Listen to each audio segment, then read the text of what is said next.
life in Iraq is getting better. While troop levels have surged in recent years, there have been signs of improvements for the Iraqis in their day-to-day lives.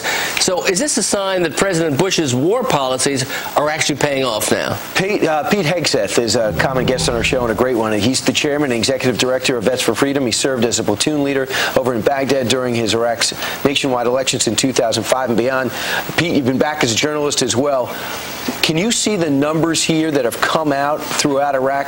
Take this in, from cell phones to internet to sewage to water and electricity.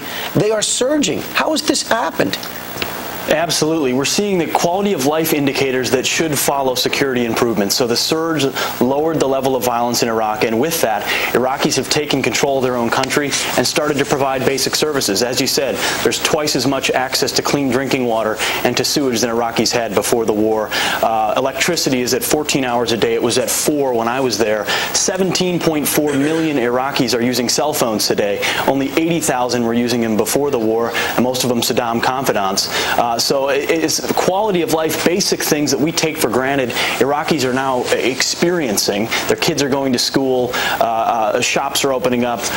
Just life is getting back to normal and even better than than the way things were before the war. So I think it's a great vindication, certainly, of the surge policy and the security improvements, but overall that we could make a better life for Iraqis there. So one of the big things, Pete, is whether or not the Iraqis will be well prepared to take over and keep these improvements in their country once the U.S. troops leave, which Barack Obama has made very clear they are leaving in about a year and a half. Do you think that will happen?